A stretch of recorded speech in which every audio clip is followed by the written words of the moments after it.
Sasa leo hii kwanza kabisa katika ziara yangu hii kwanza niseme ni kukamilisha ahadi zile zote ambazo nilizitoa katika kipindi chote cha uongozi wangu karibu na kumaliza madaraka ya uongozi katika kipindi cha miaka 5. Kipekee kabisa nimpongeze Dr. Samia Suluhu Hassan kwa kazi kubwa anayoifanya katika kuimarisha Chama cha Mapinduzi na kujenga taifa letu la Tanzania. Lakini kipekee tena nimpongeze Dr. Hussein Ali Mwinyi kwa kazi kubwa anayoifanya chama chetu, lakini pia kuimarisha uchumi wa taifa letu la Zanzibar na nje ya Zanzibar.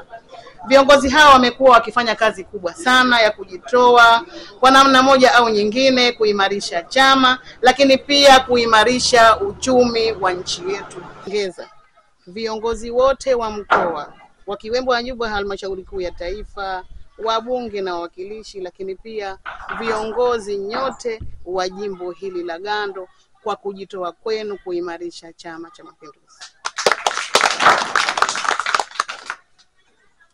Kipindi hiki tuko kwenye maandalizi ya uchaguzi mkuu wa mwaka 2025 Oktoba.